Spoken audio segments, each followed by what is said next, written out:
Hello everybody, welcome to Brokerage Free. The race to zero brokerage. Can the Indian brokerage industry survive? There was a recent article in Z-Connect in Zerodha's website, and there was a comment by Nitin Kamath, the CEO of Zerodha. In the recent past, roughly about a week to 10 days ago, the top US broking companies reduced their brokerage commissions to zero. Ameritrade, Charles Schwab, Interactive Brokers and E-Trade, all of them reduced their brokerages to zero. And as to what would happen to the Indian stock market if something like this were to happen in India. Let's have a look at it in detail in this video. So there were 4 brokers who went to zero brokerages. One of them is Interactive Brokers. Interactive Brokers made this announcement on September 27th.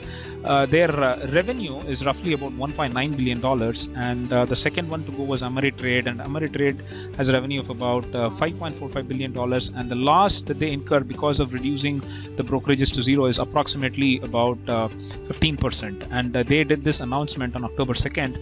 And E-Trade went after that.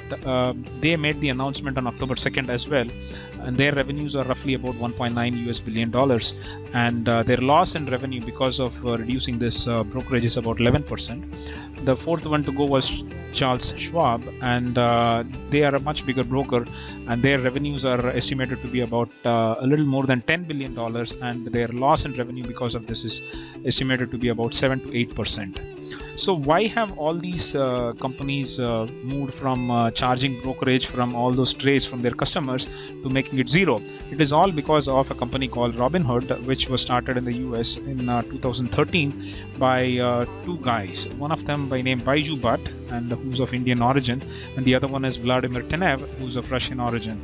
So the company is presently valued at about $7 to $10 billion. But when it was started in 2013, it slowly started acquiring customers, and it gave a host of services for free in the US. And they have found enormous success, and the other stockbroking companies which provided these services, they had to realize that the market is heading in the direction, and they had to remove this brokerage commission. Otherwise, they would end up losing their customers. This is the article that appeared in Zerodha Z-Connect website. Zerodha lists all these 4 brokers in their website that they have reduced their brokerage commissions in just about a week's time. And this chart actually gives a representation of the value of all the stockbroking companies in the US. It has gone high over a period of like from 2014 onwards till about 2019. They have really made a lot of money, and they've increased in their valuations. So according to Zerodha, and information that we can gather from the other websites, there are about 4 ways by which all these US stockbroking companies make money. One of them is float income, the other is payment order flow, the other is securities lending, and the other one is advisory services. We will talk about this a bit later in this video, but these are the 4 channels by which all these stock market companies make money. In India, if you look at it, we have 2 types of brokers. One of them is a full service broker, and the other is a discount broker. Full service brokers are the ICICI Direct, HDFC Securities, Kotak Securities, and the likes of Sharekhan. The advantages of having a full service broker is that they offer both online and offline services. They have research advisory services. They have branches at multiple places, and they have a dedicated relationship manager support. The disadvantages of going through full service brokers are that the charges are higher, and only traders who have high volumes enjoy a lower brokerage. Transaction costs are higher. When it comes to discount brokers like Zerodha, Upstocks, 5paisa.com, and Fires and Samco, the brokerages are comparatively low when compared to the full service brokers. Normally, the brokerage plan is fixed for all the customers, whether it is high or low, and the transaction costs are lower. The disadvantages of having a discount broker is that they normally do not provide research or advisory services. They have very few branches as compared to full service brokers, and they normally do not have a concept of relationship manager support. So the methods by which the brokers in the US make money, and we'll compare that whether it is possible in India.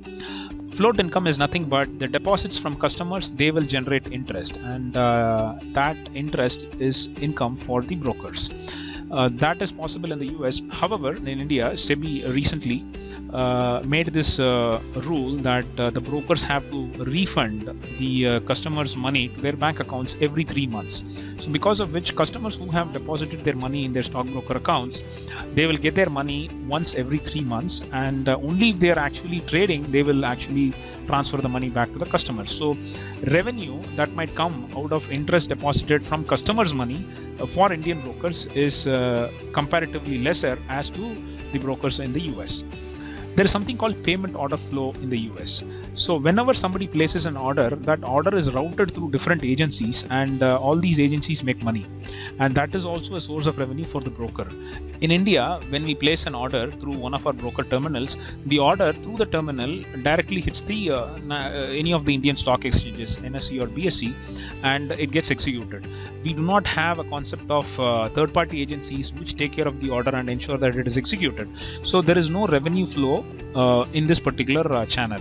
Securities lending happens in the US, and it is also there in India. Brokers like Zerodha or other brokers upstocks also offer this lending services against securities. However, a number of people who avail these services and the amount of money that it can generate is much smaller as compared to the brokers in the US. Let's have a look at the article in Z Connect and go from there. The Z Connect article actually discusses these items: float income and payment order flow, and securities lending, and the advisory services. According to Nitin, when SEBI comes up with a regulation that does not allow brokers to give advice and place orders on behalf of the customers, that would be very damaging to the stockbroking industry. A lot of traditional conventional brokers today rely and survive and make a lot of money on providing this advisory services, which act as a wealth management service using the brokerage license, and when they are not able to do that, they will lose a lot of revenue.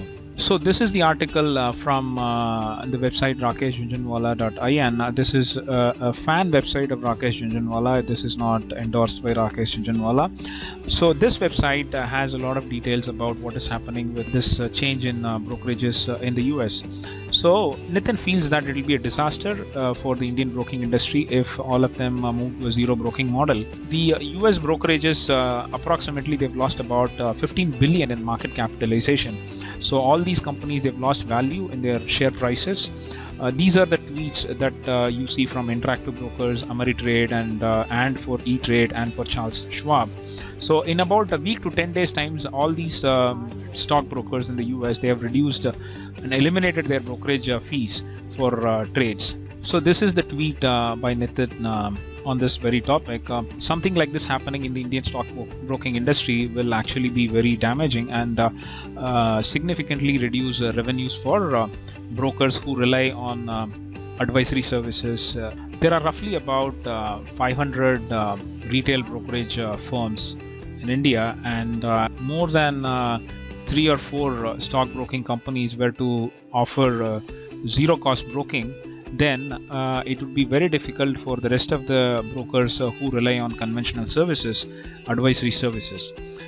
They need some space to build and grow the industry, which is their core competency, by providing advisory services. If that were not to happen, then a lot of these traditional and conventional brokers, they might have to close shop and consolidate. If we can compare this to the telecom industry, about 5 to 10 years ago, there were about 20 players or so, and presently there are only 4 players left: Jio, Airtel, Vodafone Idea, and BSNL. So some similar consolidation is likely to happen in the stockbroking industry as well, if the brokerage charges were to be reduced to zero. So what would happen if event were to happen where brokers reduce their brokerages to zero, and as a result of it, whether Zerodha's valuations will shrink in any way? Zerodha is presently the market leader in the discount broking business, and if something like this were to happen, and heavyweights like Motilal Oswal, ICICI Securities, Angel Broking, HDFC Securities, if they were to offer a zero broking service, then it will naturally affect the market for Zerodha. Recently, Paytm has acquired a stockbroking license, and we still do not know what type of services will Paytm offer and how much they would charge. Paytm is known for giving cashbacks, and if only Paytm were to give cashbacks for investors to use their platform to trade their stocks, then that would actually be damaging the stockbroking industry very much. So these are some interesting tweets from people all over, and there is also some discussion about whether or not should we dump the brokerage stocks. If you look at it, all these stocks, Motilal Oswal, Edelweiss, MK Global, Geojit, all of them are at their 52-week lows. So this article is basically about reduction of brokerage charges to zero in the US stockbroking market, and what it might happen to India if something like that were to happen here. We hope that you would have found this video useful and informative. Thank you for watching this video. Brokerage Free is an authorized and official partner of Zerodha. When you sign up for Zerodha through Brokerage Free, you get 300 points as referral for yourself. Any of your friends for opening a Zerodha account, you get 300 points, and your friend also gets 300 points, and Brokerage Free provides 100 rupees incentive towards the referral. For all customers who open their Zerodha accounts through Brokerage Free, we offer a free training and demo of all Zerodha tools and platform. Zerodha tools include Sentinel, Learning App Console, Small Case, Coin, Ticker Tape, Pi, and Sensible. Thank you for watching this video. Good luck.